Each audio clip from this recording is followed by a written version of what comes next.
बाईचे केस फक्त ठराविक वेळेला मोकळे असावा, बाईनं कधीही मोकळे केस ठेवायचे नाही। द्रौपदीनं ज्या वेळेला चोळीची गाठ सुटली त्यावेळेला देवाला एक आठवण करून दिली ती। द्रौपदीचं सकाळी स्नान आटपल्याच्या नंतर द्रौपदी ज्या वेळेला हातात कंगवा घेऊन डोकं विंचरत होती त्यावेळेला कंगव्या वाट डोक्यातून गळालेली केस डोक्याचे एक न एक केस सापडत होती, कोणाला सापडू देत नव्हती। का?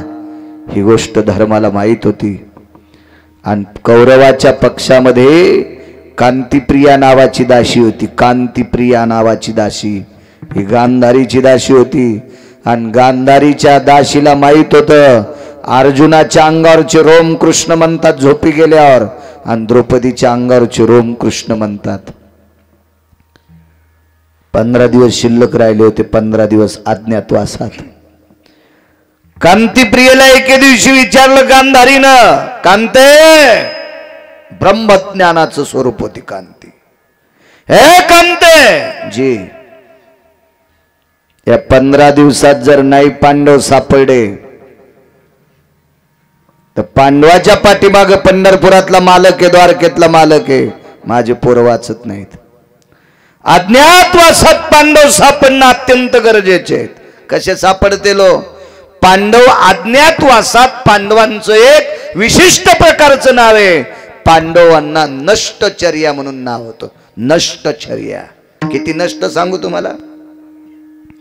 इथं बसलेल्या प्रत्येक पुरुषाच्या छातीवर खोटे का होत नाही पण स्तन आहेत महाराज।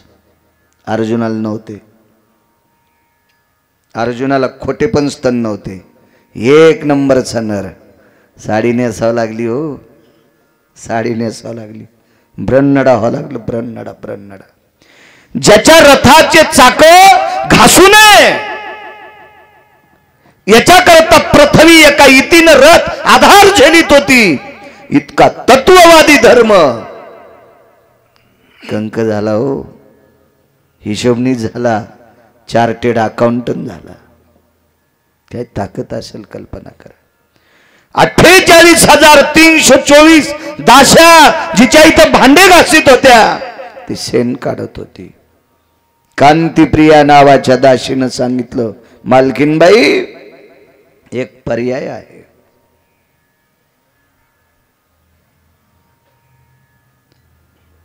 जी जी सात्विक राजे आहेत त्या सात्विक राजाच्या नगरीत पांडव असतील, काय करावं लागेल ग?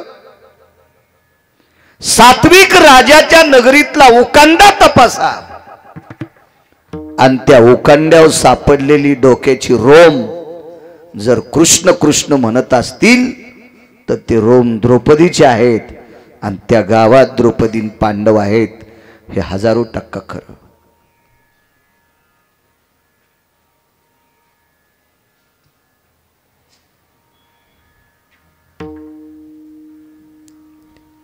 कलियुगामध्ये जनाबाईने हात लावलेल्या गौऱ्या विठ्ठल विठ्ठल म्हणत होत्या। वैकुंठवासी माधव महाराज मगरांचा पुरावा आहे।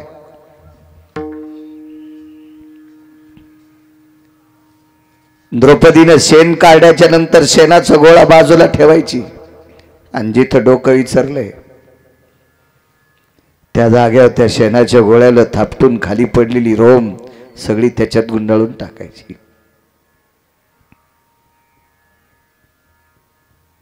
तुळशीच्या बाजूला एक शेकोटी असायची, त्या शेकोटीत त्या शेणाची गोळी वाळलेली टाकून द्यायची।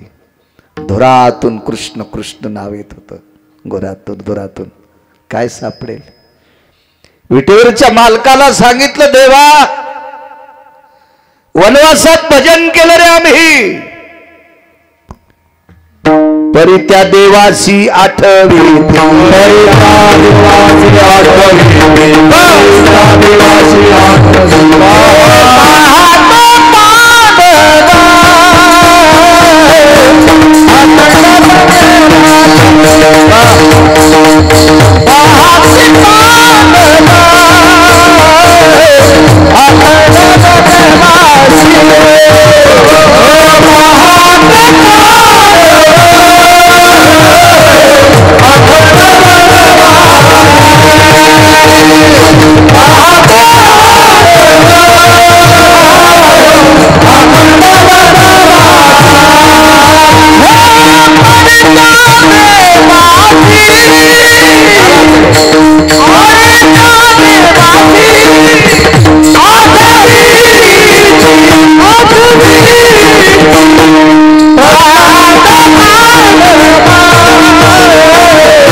देवा वनवासात भजन केलं रे प्रभू, देवा वनवासात भजन केलंय.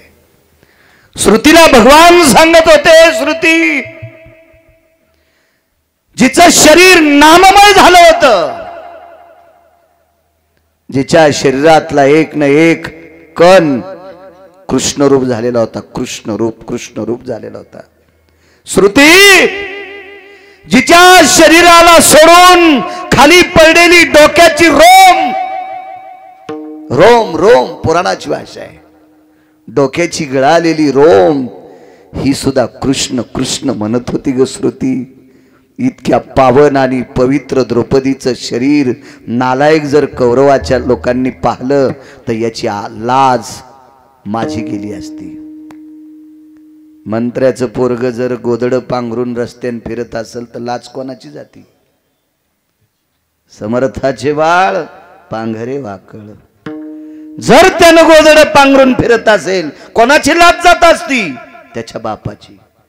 मी जगाचा बाप हे श्रुती, माझ्या सत्तेशिवाय झाडाचं पान हलत नाही, ही सत्ता माझ्या ताब्यात आहे.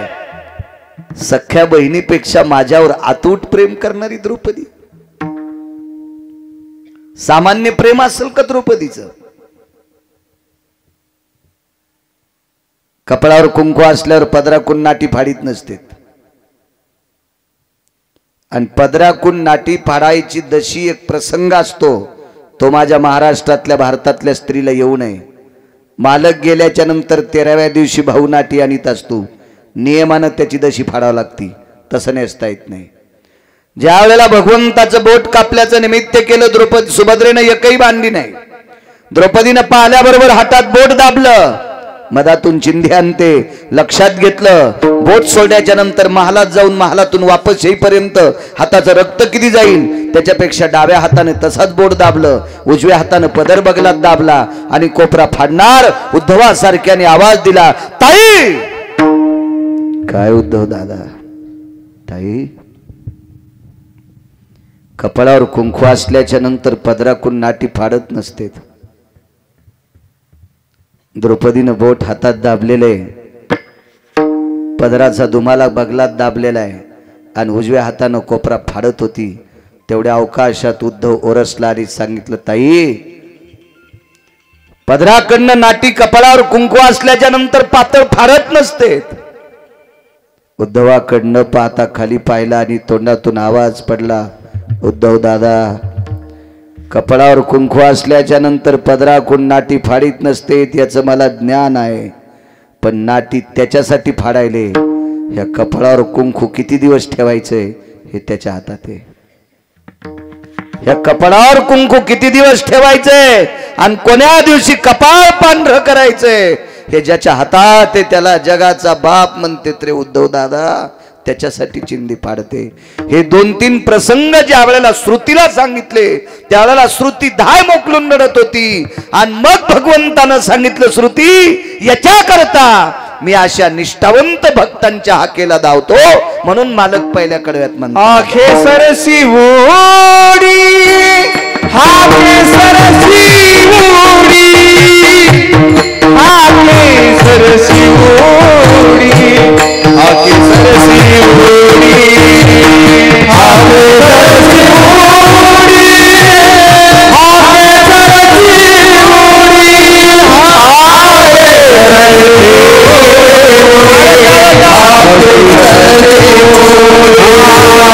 हाके सरसी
का द्रौपदीचा अधिकार गोड होता? द्वापार युगामध्ये 78 हाका आल्या, 78. अजून काही 5-7 हाका येतात. मी तिथपर्यंत पोचलो नाही वाचायला. मी 78 हक्क पाहिले. पण ती हाका मारणारी सुद्धा तितक्या विटेवरच्या मालकावर तितक्या श्रद्धेनं प्रेम करणारी लायक संपन्न लोक होती. त्याच्याकरता त्यांच्या हाकेला धावलाय. भक्तांनी देवाला हाक मारत असताना त्याचा फक्त भाव पाहतो, त्याची श्रीमंती पाहत नाही, त्याचा बंगला पाहत नाही, त्याचं पद पाहत नाही, त्याची जात पाहत नाही, उन्हाळा हिवाळा पावसाळा ऋतू पाहत नाही, सकाळ संध्याकाळ पाहत नाही, जंगलात हे का कुठेही पाहत नाही. स्थानाचं महात्म्य नाही, कालाचा भेद नाही, जातीचा संबंध नाही, श्रीमंतीचा संबंध नाही, स्त्री पुरुष पशु पक्षी आहे याचाही संबंध नाही. फक्त त्याचा भाव पाहिजे, त्याचं तितकं वजनदार काम. अंतरीची घेतो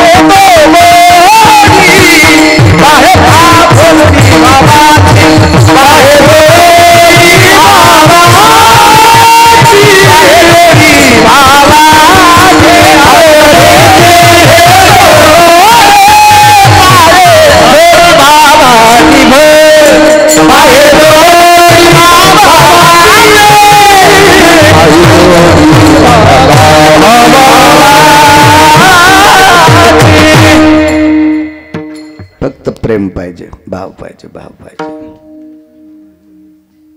असू द्या, आजच्या दिवस दाखवा. अर्धा तास राहिला, कशाला ताण घ्यायचा. एकदा मूर्खाच्या यादीत गेल्यामुळे शहाणी सुद्धा मूर्ख होत असतात. मगाशी नाव घेतलं अश्वत्थाम्याचं.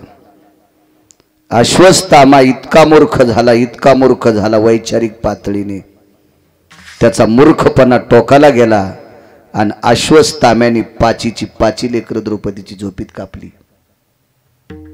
किती मोठं पाप असेल. निष्पाप लेकरं चर्मन, निष्पाप निष्पाप लेकरं झोपीत कापली. आणि या पांडवांच्या कुळातला एक मानवी शुभ होता, कुलदीपक. मानवी शुभ, माणसातला शुभ. त्याचं नाव आपला अभिमन्यू. द्रोणाचार्यांच्या चक्रव्यूहाच्या प्रसंगात, युद्ध प्रसंगात तो मृत्यू पावला. एकांतात द्रौपदीने मीटिंग घेतली. काय ताकद हो लोकांची आहे. काय अधिकारी मावल्या होत्या भारतात, काय प्रभावशाली मावल्यात. विटेवरच्या मालकाला जवळ बसवलं आणि जॉब विचारला, हे जगदानंद कंदपते कशाकरता युद्ध केलंस रे? याच्याकरता.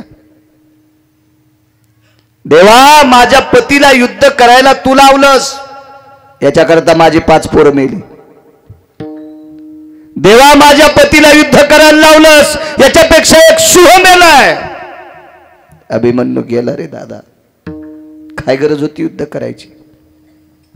अरे, कौरव सुईच्या आणीवर बसेल इतकी माती देणार नाहीत हे आम्हाला ठाम माहीत झालतं. आम्ही लोकांची भांडी घासून खाल्लं असतं रे. तुझं नाव घेऊन मधुकरी मागून खाल्ली असती रे. कशाला दे तू राज्य? आता कौरव मारशिले आम्हाला माहित आहे, पांडवाला गादी देशिले माहित आहे, पण पांडव गादीवर बसल्याच्या नंतर पांडवाच्या पश्चात ही गादी कोणाच्या हवली करायची रे? हाकेसर शिवडी उदाहरण क्रमांक 2 सांगतोय. पुढचा प्रसंग आहे का? कोणाला द्यायची गादी? विटेवरच्या मालकानं सांगितलं, ताई युद्ध तुम्हा दोघांसाठी केलंय. कोण दोघं? एक तू, दुसरे भीम. देवा, माझा आणि युद्धाचा काय संबंध? ऐक ताई, ज्या दिवशी दुर्योधनाने दुःशासनाला पाठवून तुझे केस धरून ओढीत आणलं होतं आणि त्यानं मांडीवर बसवलं, त्या दिवशी तू पण केलतास.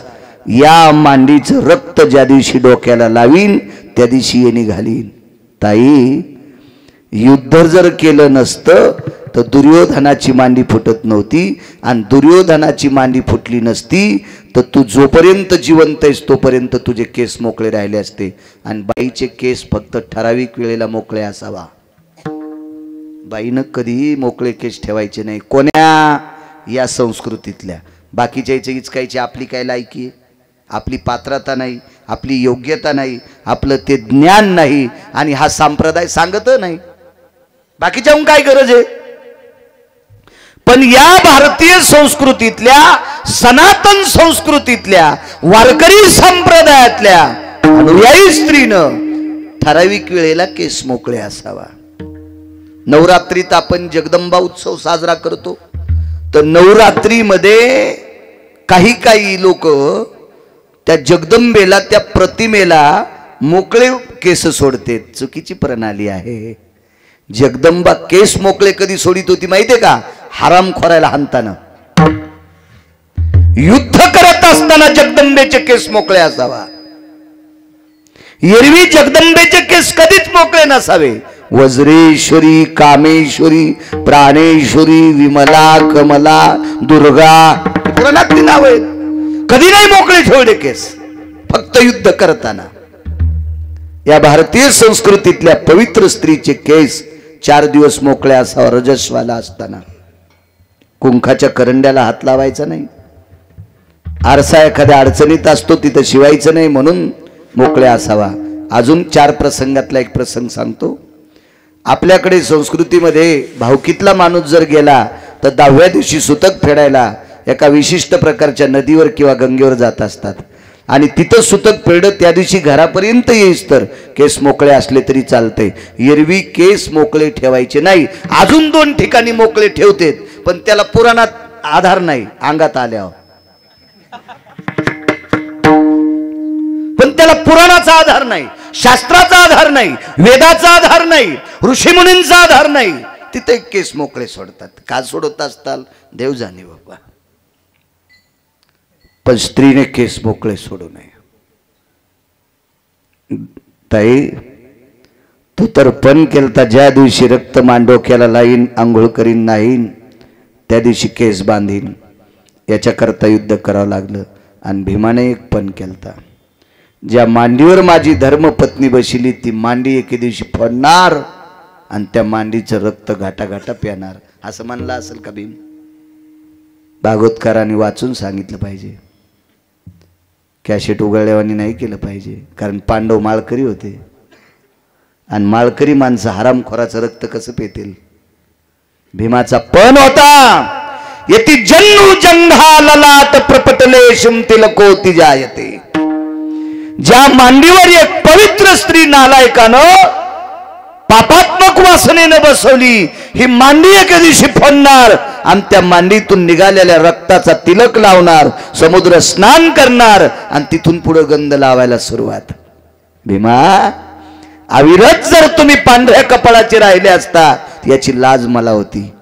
माझी बहीण केस मोकळे सोडलेली असती याची लाज मला होती. याच्याकरता युद्ध केलंय. दादा, या 2 गोष्टीची लाज सांभाळण्यासाठी युद्ध केलं, आणि आता खुर्ची बसायला कोण आहे? गेला ना आमचा दिवाळी झून. तुम्हाला एक सांगू का?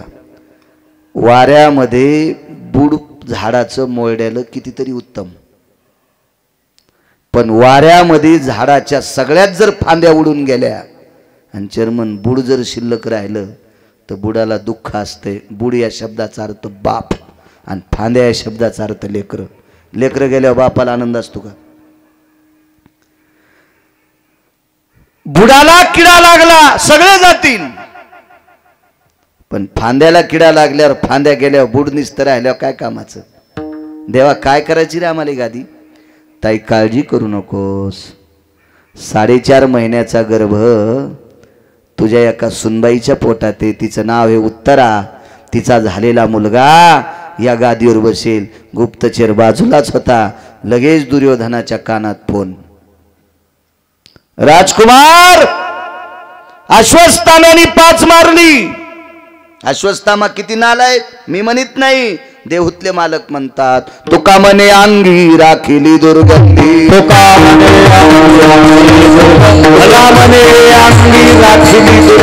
तुका मने अंगी राखिली दुर्गंधी, अश्वत्थामावती पांडव पुत्र, अश्वत्थामावती पांडव पुत्र, अश्वत्थामावती पांडव पुत्र, तुका मने अंगी राखिली दुर्गंधी, अश्वत्थामावती पांडव पुत्र, अश्वत्थामावती पांडव पुत्र, तुका मने अंगी राखिली दुर्गंधी, अश्वत्थामावती पांडव पुत्र,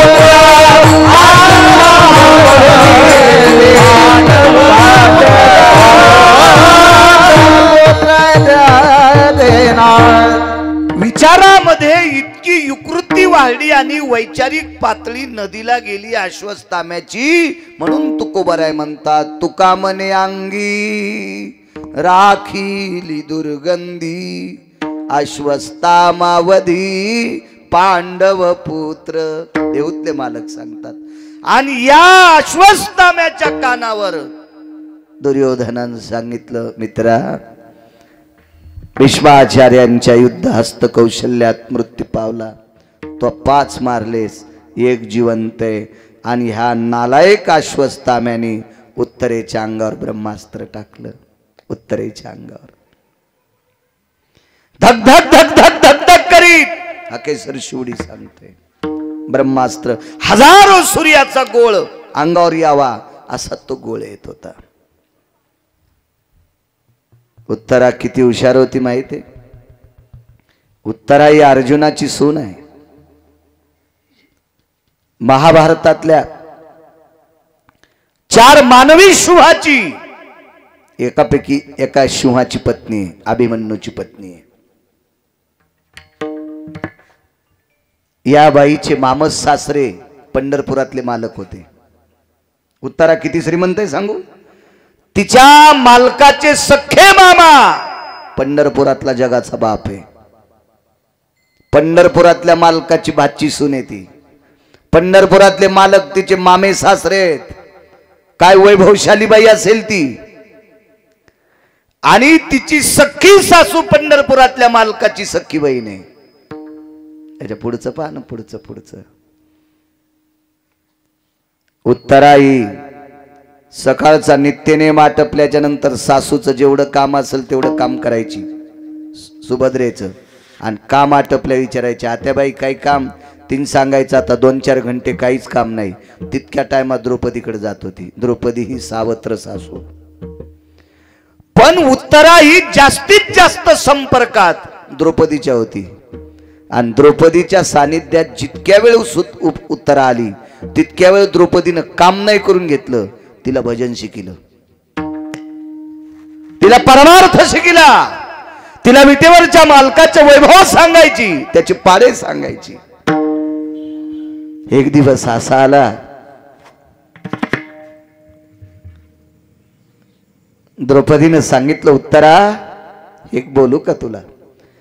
तुला जेवढं मला सांगता येते तेवढं सांगितलं ग, पण एक शेवटचं सांगते. आणीबाणीच्या प्रसंगी, हल्लीचा शब्द वापरायलो आत्ताचा, आणीबाणीच्या प्रसंगी मागचा शब्द सांगतो, संकटाच्या प्रसंगी जर तुला आठवण करायची असेल तर फक्त पंढरपुरातल्याची कर. तुम्हाला हाक मारू नकोस, सासऱ्याला हाक मारू नकोस, सासूला हाक मारू नकोस, पतीला हाक मारू नकोस. आणीबाणीच्या प्रसंगी जर तुला गरज पडली तर द्वारकेतल्याला हाक मार. तो कृपाळू आहे, तो दयाळू आहे. तो प्रसंग आलाय, हाक मारली, जवळ आलत ब्रह्मास्त्र. इतक्या आवेशात हाक मारली देवा, दोन्ही ओठ फाकल्या गेली. आणि पंढरपुरातल्या मालकाने अंगुष्ट प्राया इति तनु जायते धारम सुदर्शेने सवगर्भेषु यच्चक्राति भया. अंगठ्यासारखं रूप धरलं आणि श्वासातून प्रवेश केला आणि गर्भाच्या भोवताल सुदर्शन फिरवित होता. मालकाचा गोडसा पुरावा आहे त्याच्यासाठी सुद्धा असं सुदर्शन फिरवित होता. ब्रह्मास्त्र आलं आणि सुदर्शनात विलीन झालं। राजे हो, कृतात्रेता युगात ब्रह्मास्त्र सोडलं होतं, ती ब्रह्मवरदान युक्त शक्ती सोडली होती। ही शक्ती धरण्यासाठी मारुतीराय परेशान होते। विश्वातला एक नंबरचा संन्यासी बेजार आहे मारुतीरायाची। फार सुंदर मूर्ती आहे चर्मन। मंदिर तुम्ही गावकरी मंडळी इतकं सुंदर करता, 1,01,00,000चं मंदिर बांधकामासाठी एका फार काळ्या पाषाणाचं, या पाषाणाला हजारो वर्ष आयुष्य असते। रयतेचे राजा छत्रपती शिवाजी महाराजांनी गड किल्ल्याला जो दगड वापरला, छत्रपतींच्या बुजुर्गांनी पूर्वजांनी जो दगड वापरला, तोच काळा पाषाण या पवित्र मारुतीरायाच्या मंदिराला तुम्ही वापरता। याला लाखो वर्ष आयुष्य असते या दगडाला, याला कोणी काही करू शकत नाही। अशा भव्य दिव्य सुंदरशा नूतन वास्तूमध्ये आता बऱ्यापैकी पेटीकाम, याला तिथपर्यंत गेलं म्हणजे पेटीकाम झालं असं म्हणतात मंदिरावाले। आणि फार सुंदर असं मंदिर तुम्ही करता मारुतीरायाचं। अशा एका पवित्र संन्याशाला सुद्धा ही ब्रह्मशक्ती पकडण्यासाठी फार, रामायण वाचा लक्षात येईल तुम्हाला, फार मोठे कष्ट झालते। आणि हे ब्रह्म अस्त्र एका सेकंदात सुदर्शनात विलीन झालं। इथेही प्रश्न केला, श्रुतीने विचारलं, देवा घरातली माणसं इतकी विकृती हरपून, वैचारिक पातळी हरपून, विकृतीचं टोक गाठून एका बालका, पोटातल्या बालकाला, निष्पाप बालकाला दुर्योधन मारण्यासाठी पाठवतो, त्याला तुला काय गरज होती वाचवायची? ऐक श्रुती, ज्याच्या आईनं माझं भजन केलं याच्याकरता धावलो हे सोडून दे। आतलं किती गुणवान होतं, जे 4.5 महिन्याचं होतं का पोटात, ते किती गुणवान होतं, किती गुणवान ऐका। देवानं त्याचा सांभाळ केल्याच्या नंतर 9 महिने 9 दिवस झाल्यावर त्याचा जन्म झाला।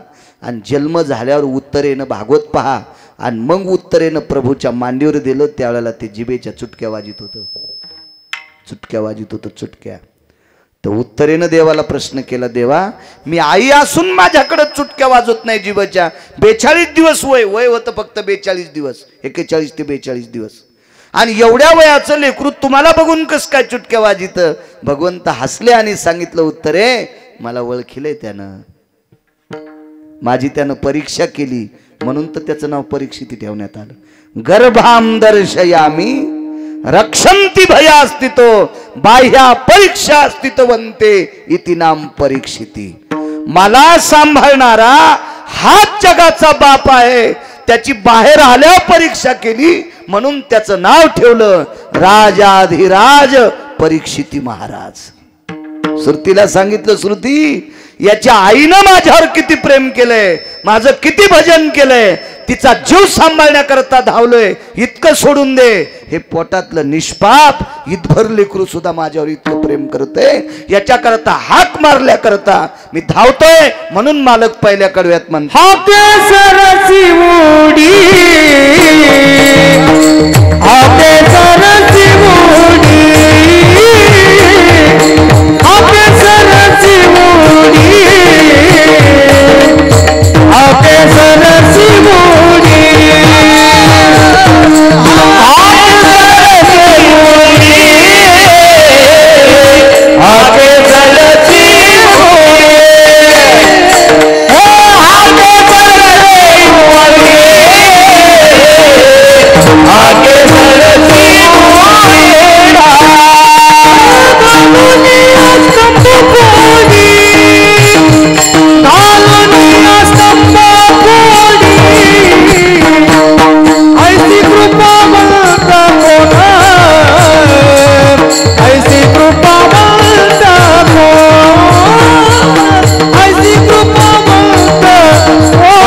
प्रसंग मांडतो तुमच्या पुढे, मग पूर्णविराम करू. तसा 7 मिनिटात आपला ठरलेला टाइम संपतो. 10-5 मिनिटं पुढे गेलं तर काय मग मीटर जळायलं, तुम्ही बसले तर तुमचं काय जळायलं. हे तरी भंगिरी कोपऱ्या कापऱ्याला मोबाईल इचकीत बसलेत ना गाऱ्या गुऱ्याचे. काय त्याच्या घरी काय काय लय सोन्यास थोडाच पाऊस पडणार आहे ना, आपल्या इथं कुठं धुपण घुसणार आहे. चेअरमन चिंतन, देवाचं नामचिंतन करायला आपण. काही काहीच्या हाकेची ताकद किती मोठी असते लक्षात घ्या.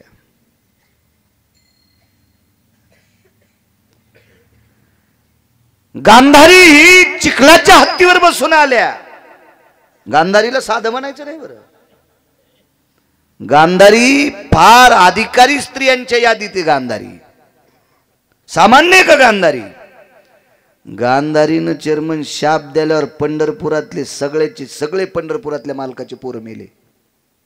एकच वाचलं फक्त, एकच. त्याचं नाव होतं वज्र. बाकी छट मेले. 56 कोटी यादव मेले. देवाचे पोरं मरते जिच्या शब्दात. तिचा शब्द साधा असेल का? ती काय दुसऱ्याच्या गोठ्यातलं शेण चोरणारी होती का? दुसऱ्याच्या तुरीच्या शेंगावर पिणारी होती? कोण होती गांधारी? विश्व जगात मालक पाहत नाहीत, दिसत नाहीत, याच्याकरता जग पाहिलं नाही. सामान्य होती का गांधारी? पंढरपुरातल्या मालकांनी तिचे पोरं मारण्यासाठी दुर्योधनाच्या कमरेला फुलाचा हार गुंडाळला. कोण भेटलं होतं रे वाटात? सुदामा नावाचा माळी होता. गांधारी म्हणली सुदामा नावाचा माळी नव्हता, द्वारकेतलं काळ होतं. त्यानं केला आगावपणा आणि शाप द्याला. मै काय मारतो तो एकही वाचणार नाही. मैरेक नावाची दारू पिऊन मेले. आताच्या दारूला काय म्हणते आपल्याला काय माहित नाही, पण हिला मैरेक नावाची मदिरा म्हणत होते. आपल्याला काही संबंधच येत नाही त्या दुकानाचा, त्याच्यामुळे नाव कशाला पाठ करायची. मध्यानाम मैरेकस. अरे गावाच खालीवरी झाल्यावर स्वर जातो बघा. असं होतं एकदा. तुमची पण बेजारी झाली. विडाला विडाला विडाला विडाला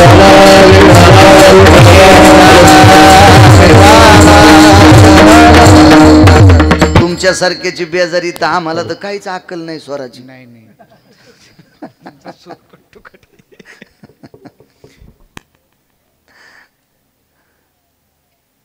आणि हल्ली गुणीजनांचा प्राण झालाय साऊंड. शाहीच्या पानाला आवाज दिला की असं गोडवा, असं मस्त छानसं वाटतं. चांगले वस्तू वगैरे सगळ्या ओरिजिनल आहेत त्यांच्याकडे सुद्धा, चांगले छान.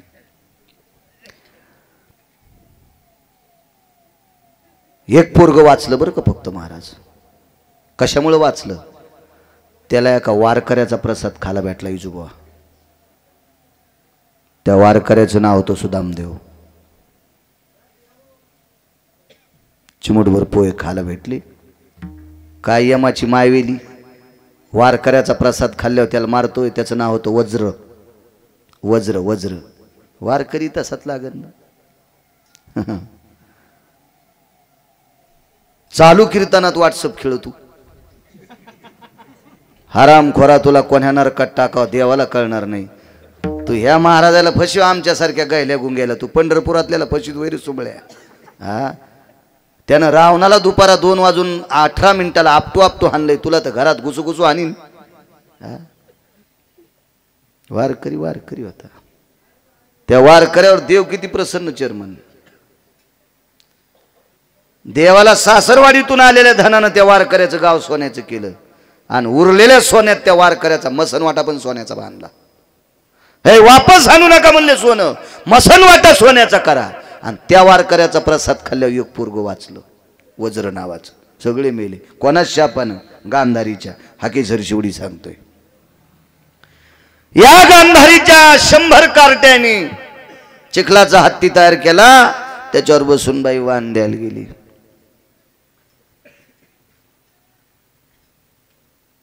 वाण दिलं कुंती आई साहेबाला. वा, कुंती आई साहेबाला ज्या वेळेला वाण दिलं, कुंतीला आनंद वाटत होता वाण देताना, पण मालकाचं शरीर कमरेपासून खाली गार पडलंय. पितामह भीष्माचार्याला आमंत्रित केलं. आणि यमाच्या जाचातून पंडूराजाला वाचवलं. त्याच्यावर बऱ्याच काळ पंडूराजाला आयुष्य प्राप्त झालं. पण संक्रांत पुढची आली. पोरा अधिकारी होते हो, फार पोरा अधिकारी, 5च पण अधिकारी. 10-12 दिवसानं 5-7 दिवसानं संक्रांत आली आणि संक्रांत जवळ आल्याच्या नंतर धर्माने विचारलं, आई उद्वेग काय? काही नाही बाळा,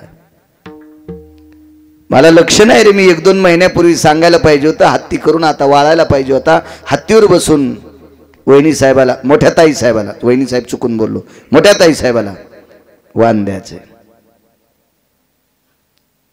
तुम्हाला खरा एक मुद्दा माहिती आहे का? खरं तर पंडूराजा मोठे आहेत, धृतराष्ट्र वयानं लहान आहे, आंधळा राजा नसतोय. पण का झालाय यांना का नाही? विदुर दाशीपुत्र होते याच्याकरता नाही. हा भाग सोडून द्या, जरा चांगलं वाचा. महाभारत वाटणं अत्यंत गरजेचं आहे बरं. कारण या इंटरनेट जगामध्ये पावला पावलाला रावणाची संख्या आहे, म्हणून महाभारत पाठ असावा. त्रेतायुगात एकच रावण होता, म्हणून रामायण पाठ असणं गरजेचं आहे. आता रावणांची संख्या शिल्लक झाली, याच्याकरता महाभारत पाठ असणं गरजेचं आहे, तरच जगता येईल. हो, पावला पावलाला संख्या. हो, इतकं सोपं समजू नका महाभारताला. गीता तत्व आहे, महाभारत आहे. महाभारतातलं भीष्म पर्व हे गीता आहे. अत्यंत गरज आहे, अत्यंत काळाची गरज. तुम्ही संसारात, राजकारणात, व्यापारात, आध्यात्मिक क्षेत्रात, प्रत्येक मुद्द्यात महाभारत ठसलेलं आहे. व्यापार कसा करायचा याच्याकरता 127 श्लोक महाभारतातले पहा, कळल तुम्हाला. राजकारण कसं करायचं भगवान कृष्णाकडून शिका. 1 नंबरचा राजकारणातला डॉन कृष्ण. कनक असेल, विदुर असेल, शिका तिथून, शिका, गरज आहे काळाची. सोबत राहणारी, संग राहणारी माणसं इतकी नालायक आहेत, त्याला न कळू देता, त्यांचा नालायकपणा न छेदता आपला जय प्राप्त करून घेणं, हेही महाभारतात शिका. सख्या भावाचा अपमान न करता त्यानं केलेली सोयरीक मोरडी अशी झाली नाही पाहिजे. भावाचा अपमान नाही झाला पाहिजे आणि चुकीच्या घरी बहीण दिली नाही पाहिजे, असा निर्णय कृष्णाकडनं शिका. शिका ते राजकारण अत्यंत गरज आहे, ते खरं राजकारण असते, ते तिथून शिकावं. म्हणून महाभारत अत्यंत गरजेचं आहे. महाभारतामध्ये 44 शत्रूपासून कसं मुक्त व्हावा हे शिका. त्रेतायुगात 3च शत्रू मूर्ख होते, त्याच्यापैकी एक तुटलेल्या नाकाची होती. तुटलेल्या नाकाची होती शूर्पणखा. 3च. इकडे 44 होते. 44 कौरवाच्या पाठीमाग 44 शत्रू. हे दाखवले पंढरपुरातल्या मालकानं. हे अर्जुना पाहे पार्था, हे पार्था बघ बघ बघ, हे 44 शत्रू आहेत, हे सर्प आहेत, हे भुजंग आहेत. हार्डवेअर शब्द होता आपल्याकडे, हार्डवेअर. त्याचं कट्टर वैर आहे रे, त्याचं हार्डवेअर आहे. हे कुठून तयार झालं माहितीये? महाभारतापासून. जरासंध नावाचा नालायक राजा हा मथुरेच्या राजाचा सासरा होता. त्या राजाचं नाव होतं कंस. या जरासंधाच्या 2 वाटुळी म्हणजे पोट्ट्या नालायक होत्या, त्या हरामखोर होत्या. नवऱ्याच्या कानात सांगून सासू सासऱ्याला अंधार कोठडीत टाकलं होतं, इतक्या नालायक होत्या. तुम्हाला एकच माहित असेल, देवाचे आई वडील बंदीशाळेत टाकले, कंसानं स्वतःचे मायबाप सुद्धा अंधार कोठडीत टाकले होते, नालायक बायकायचं ऐकून. इथं बसलेले बायकायचं ऐकून मायबापाला त्रास देऊ नका, झोपीत छत अंगावर पडन, घरा सगळं माती करावं लागन. हो, तुम्ही बी असं सांगा जाऊ नका, टिकलेवाले होत. हो, नवऱ्याचे मायबाप मातीत घालायचं काम करी जाऊ नका.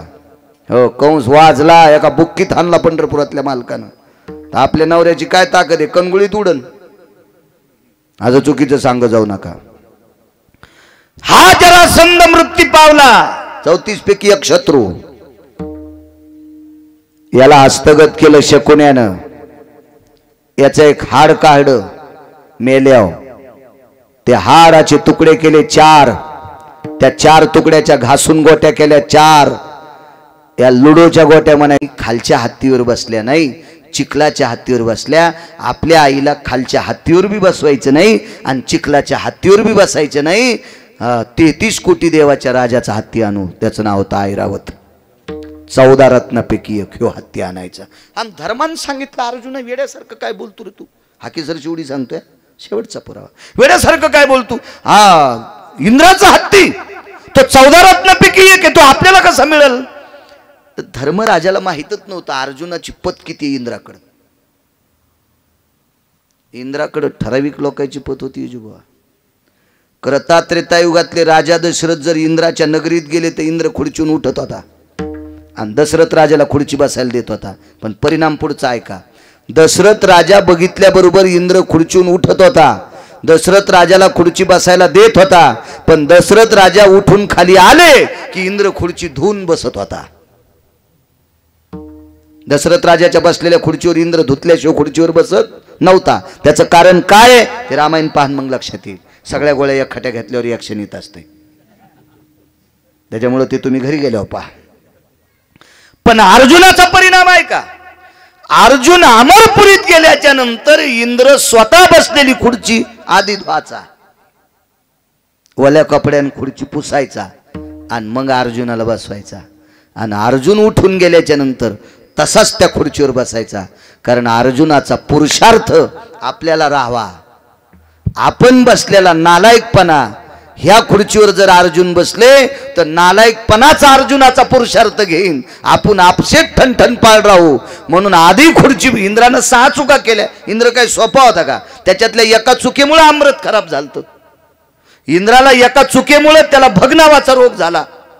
हो, इंद्रानं 6 चुका केल्या. त्या 6 इंद्राला स्वतःची पोरगी 2 देवायला म्हणली होती. आमचे बाबा 33 कोटी देवाचे राजे जरी असतील, राजे म्हणजे मंत्री, आमचे बाबा 33 कोटी देवाचे मंत्री जरी असतील पण नालायक येत. आमच्या बाबाच्या तुम्ही नादी लागू नका. आणि पोरीनं सांगूनही 2 देव इंद्राचं ऐकून कोंबड झाले. आणि 2 वाजता जाऊन एका महाराजाच्या दारात बोंबलले. तो महाराज न्यायशास्त्र करते होते. त्या महाराजाचं नाव होतं मुनिश्री गौतम. 2 वाजता रात्री ओरडले कोंबडे आणि मग महाराज आंघोळीला गेले. त्यावेळेला इंद्रानं महाराजाची पत्नी बाटवली. तेव्हा या 2 देवाची काय फजिती झाली पुराण पहा. आणि मग जयंती नावाची कन्या इंद्राची त्या 2 देवाला सांगितली होती, पानछटा होत मुडदे होत, तुम्हाला सांगितलं होतं ना आमच्या बाबाचे स्क्रू ढिले झालेत, त्याच्या नादी लागू नका. कशाला त्याच्या नादी लागले. 6 चुकापैकी एक चूक आहे इंद्राची. इंद्राला माहित होता अर्जुन पुरुषार्थी आहे. किती पुरुषार्थी आहे. काशीतले मालक अर्जुनाची पाठ थापतीत होते. शाबास पार्था, कमर मोड तरी आबूक ठोकता येते. हे अपघातात मोडन, ते अपघातात ते बॉईल जेन खराब झाला म्हणून बसावं लागते. नाहीत माझं वय थोडंच बसायचं. पाठ थापतीने अर्जुन, शाबास पार्था. हे गंधर्व असे अर्जुनाला पाहिल्यावर त्याची धोतर सुटत होती. असला अर्जुन. आणि त्या अर्जुनाला खुर्ची पुसून इंद्र बसित होता. आणि अर्जुन उठून गेल्यावर नुसता बसत नव्हता, खुर्ची चाटीत होता. धर्माला काय माहित होता अर्जुनाची काय कथा आहे म्हणून. एवढा पुरुषार्थ होता धर्म अर्जुनाचा. अर्जुनानं सांगितलं, दादा आपली आई ऐरावत हत्तीवर बसेल. अखेर शेवटी सांगते 2 गोष्टी आहेत त्याची इथं बसलेल्या माईंनो. हा पुरावा लक्षात ठेवा. परवाला संक्रांत झाली 15 दिवसापूर्वी. जरा ध्यानात ठेवा आपल्या मालकाचं वर्चस्व किती असते. जी बाई नवऱ्याच्या दिवसात एकदा पाया पडती, तिने भारतातल्या कोण्याच महाराजाच्या पाया नाही पडत तरी चालते, पण तिने दिवसात एकदा नवऱ्याच्या पाया पडावं. जी कधीच नवऱ्याच्या पाया पडत नाही तिने 100-200 महाराज भाजी करून जरी खाल्ले तरी तिचा उद्धार नाही.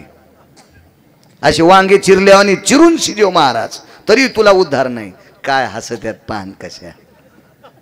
हो, जी जी बाई दिवसात 3दा नवऱ्याच्या पाया पडती तिने कोण्याच देवाच्या पाया पडायचं नाही, हे बी लिहून घ्या. तुम्ही ऐकायले सज्जन माणसं आहेत, माझ्यावर प्रेम करता. महाराज मला विचारणार आसन ना कोणी, कॉलर धरून विचारीन, बाळ्या तू कशाच्या बळावर सांगायला. पाहुणी ग्रंथ करावे कीर्तन, पुराण वाचतून सांगतोय पट्ट्या. हे भंगिऱ्याचं ऐकून थोडा सांगतोय विठाला विठाला विठाला विठाला.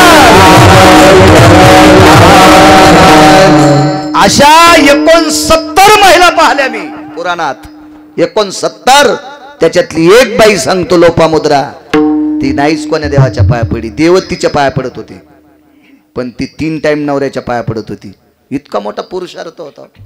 काय वागणं होतं त्यांचं, परमार्थातला पुरुषार्थ, भक्तीचा पुरुषार्थ फार मोठा होता त्यांचा, फार नाविन्य होतं, फार पातिवृत्तीपणा होता त्यांचा. जाऊ दे पुरुषार्थ आपल्याकडे.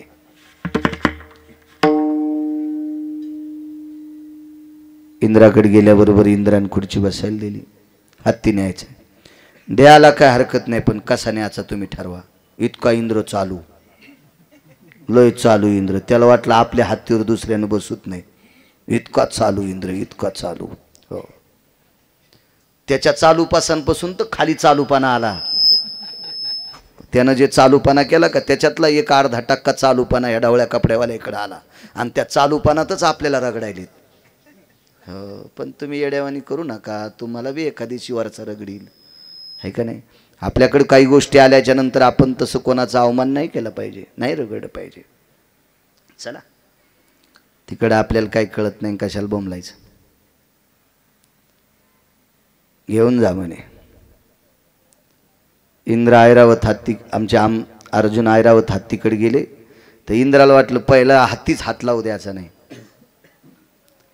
अर्जुन ज्या वेळेला ऐरावताकडे गेले त्यावेळेला ऐरावतानं नाक लावलं अर्जुनाच्या पायाला. सोंड काय असती, सोंड काय, नाक.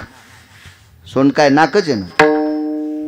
अर्जुनाच्या पायाला घोळशिलं आणि अर्जुनाच्या पायाची धूळ जिबीनं चाटीत होता, हत्ती जिबीनं.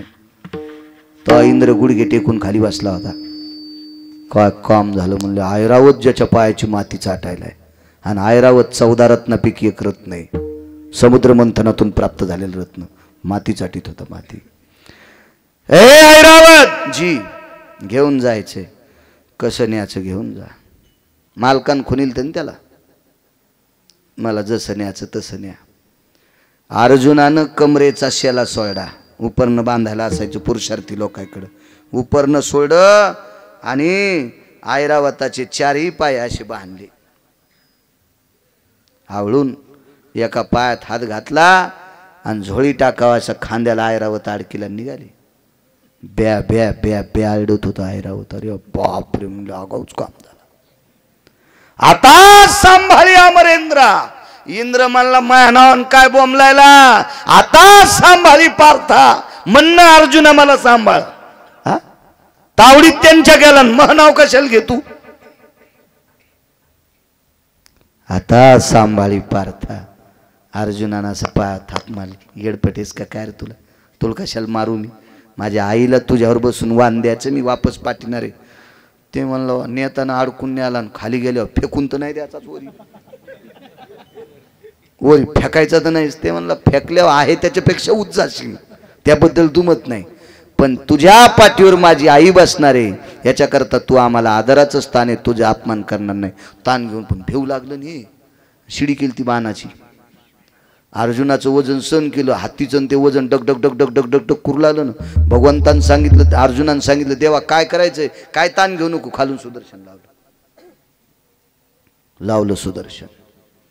आणि भगवंतानं सांगितलं, अर्जुना सुदर्शन लावल्यामुळं शिडी काही मोडत नाही, पण लक्षात ठेव गडे, तू जर शिडीवर उतरून खाली आला ना हत्तीवर तुझी आई बसली तर पुरुषार्थ तुझाही चाललाय आणि आईचंही पातिवृत्ती पण मातीत चाललंय. तू पुरुषार्थी आहे कळायला, तू किती पुरुषार्थी आहे कळायलाय, पण आईचं पातिवृत्ती पण मातीत चाललंय. करायचं काय. तिला म्हण वरूनच हत्ती झेलणं, झेलणं वरून हत्ती झेल म्हणे, झेल. मग काय सुदर्शन असं डगमग डगमग करू लागलं, शिडी दूध मळू लागली. अर्जुनानं सांगितलं, आई काय बाळा, हत्तीपर्यंत आणलाय पण आता खाली फेकला तर मरतोय. याच्या सगळ्यात उडी टाकली तरी मरतोय. आणि कुंतीने सांगितलं मग मी कशासाठी? तुम्ही दोघं उडी हाना ना रे, दोघं उडी हाना. अर्जुनान काय म्हणा, बसलेल्या जीनच्या पॅन्टीवाल्या होत, लक्ष ठेवा. अर्जुनानं सांगितलं आई बालपणी असताना लहानपणी जे पदर तू तोंडावर टाकून विश्वाची आबरू झाकलीस, जगानं पाहण्याची आबरू झाकली, आणि माझ्या तोंडावर पदर टाकून मुखामध्ये स्तन देऊन माझ्या पोटातली सुधा निवलीस, इतका पदर तुझा पवित्र आहे. आणि त्या पवित्र पदरावर जर या वयात येऊन जर मी उड्या मारल्या तर मला कोण मुलगा म्हणीन तुझा? मी नाही पदरात उडी हाणायचा. आता ते वय नाही तुझ्या पदरात उडी हाणायचं. हत्ती फेकतो, फेक बाळा. 2-4 सेकंदापुरते डोळे झाकले, फक्त 2-4 सेकंदापुरते. आणि तितक्याच पुरतं कपाळावर बोट टेकलं आणि विटेवरच्या मालकाला सांगितलं, मालक विश्वातल्या प्रत्येक देवादेवतेपेक्षा जर मालकावर अतूट श्रद्धेनं प्रेम केलं असेल तर ह्या पदरात तितकी ताकद आणून दे ना, ह्या पदरात तितकी ताकद आणून दे. फेकला हत्ती, फेकला हत्ती. अशीच एक बाई भेटली, म्हणली महाराज मी का पतिव्रता नाही का? म्हणलं हाय ना तू. संक्रांतीच्या दिवशी 3ऱ्या मजल्यावर मी गेलो, चटणी वाटायचा वरोटा घेतला चेअरमन. वरोटा ते पाटा वरोटा असतो ना, ते वराटा वराटा वरोटाच म्हणते तुमच्याकडे. मी म्हणलं जीजी तू खाली उभं राहीन वरून वरोटा टाकतो. ते म्हणले मुंडक्यात टाकू नको. मी म्हणलं तसा कसा टाकीन? पदरात टाकतो. पदर फाडून पाय फुटली तिचे वरुट्यानं. हो पदर फाडून. तर मी म्हणलं जीजी कस काय? तर तिकून म्हातारं म्हणलं महाराज आता आता मला बोलायली, नाही तर माग 7-8 वर्ष कुत्र्याच्या माया भाकरी संगच होत्या. हो म्हणजे कुत्र्याच्या माया भाकरी संगत देत होती. इतकी मही प्रतिष्ठा आणि कसा वरुटा हातात. त्या आपली पात्रता नाही माय, त्याच्यासाठी ती योग्यता लागेल. जगाचा मालक धावला आणि सुदर्शनाचा कव घातला. हाकेसर शिवडी घालून या स्तंभ पुढे. शबरीच्या हाकेला धावला हाकेसर शिवडी. कोण पाखरू होतं? जटायू. मिरे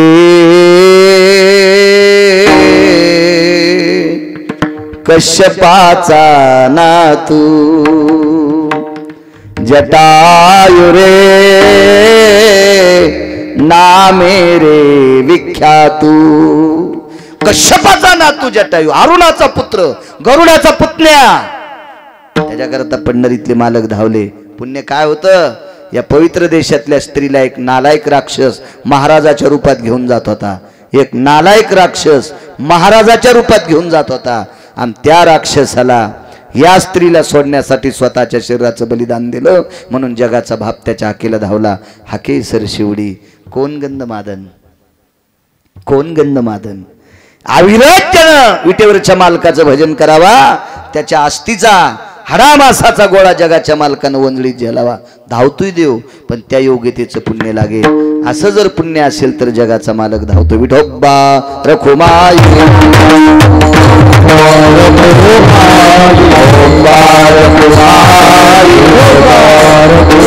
सर्वांनी टाळी वाजवा, भजन करा.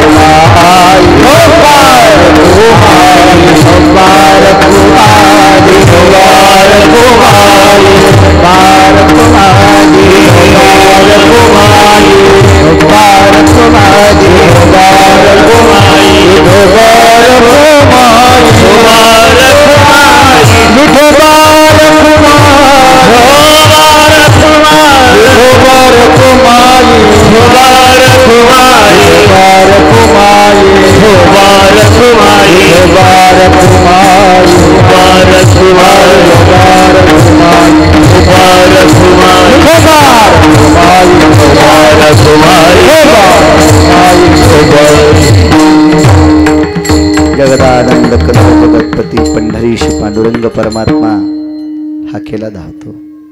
नाम प्रल्हाद उच्चारी तया सोडवी नरहरी. उचलो घेत कडेवरी भक्ती सुखे नाहला. राक्षसाच्या कुळात जन्माला आलेले प्रल्हाद हाक मारल्याबरोबर स्तंभातून प्रगट झाला. स्तंभी नारायण प्रगटला. काय हाकेला महाराज. ज्याद्या साधकाने विटेवरच्या मालकाला हाक मारावी. तुकोबारायचं स्वतःच मूर्तिमंत प्रकरणे. हाक मारली महाराज. पिवळा पितांबर शेला कैसा गगनी झळकला, गरुडावर बैसोनी माझा कैवारी आला. काय ताकद आहे महाराज. ज्ञानोबराय असतील, तुकोबराय असतील, नामदेवराय असतील, चोखोबराय असतील, नाथबाबा असतील, सावता महाराज असतील, सेना महाराज असतील, कबीर महाराज असतील, निवृत्तीदादा असतील, गोरोबा काका असतील, या सगळ्यांच्या हाकेला धावतोय. गोरोबा काकाचे हात तुटले होते एका आनेमध्ये. त्यावेळेला संक्रांतीचे गाडगे करण्यासाठी कोण यावा, एका प्रत्येक पाहुण्याला आमंत्रित केलं, एकही पाहुणा आला नाही. जगाचा मालक कुंभार झाला. कुंभार दादाचं रूप घेतलं जगाच्या मालकाने, आणि विटेवरचा मालक मालकिनीला मावशी केलं. कुंभारीन मावशी आडवं कुंकू लावलं, गरुडाला गाढव केलं, सगळा पसारा टाकला, गोरोबा काकाचं काम केलं. हाकेसर शिवडी घालून या स्तंभ फोडी, आईशी कृपावंत कोण माझ्या विठाई वाचून.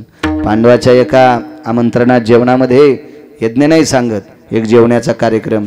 त्या कार्यक्रमात सर्वत्र पत्रिका दिल्या आणि भगवंताची पत्रिका विसरली. देवानं हाक मारली अर्जुनानं, देवा यावं लागतंय. भगवान म्हणले सगळ्याला पत्रिका दिल्या, मला नाही दिली.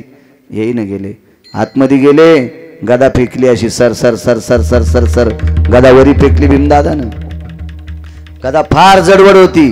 देवा जर तुम्ही नाही आले तर गदा डोक्यावर घेऊन मारणार. भगवान म्हणले लोक तुम्हाला मारित होते. ए सावळ्या, ए खजिन्या, गपची बस ना. लोक तुम्हाला मारित होते त्यावेळेला मी वाचिलय.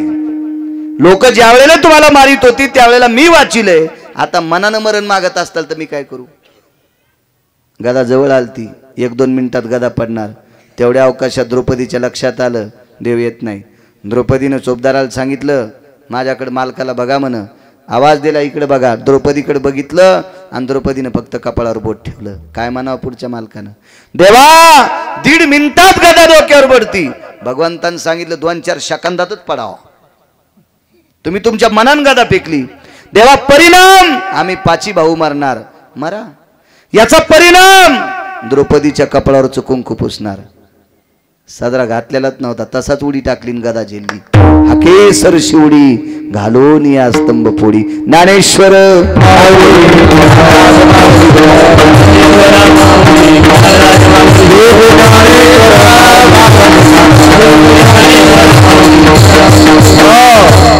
एक मिनिट फक्त भीक मागतो. जाग्यावर बसल्या बसल्या सगळ्यांनी हातवरी करा. हा परिसर माझ्या शांतीब्रह्म एकनाथ महाराजांचा परिसर आहे. सगळ्यांनी भजन करा. भानुदास एकनाथ, भानुदास एकनाथ, भानुदास एकनाथ,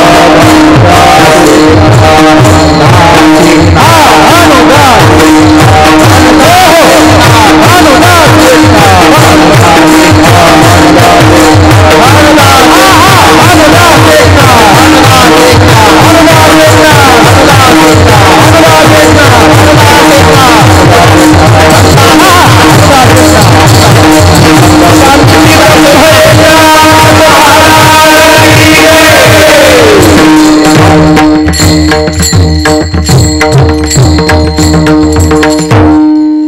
विठ्ठल जय जय.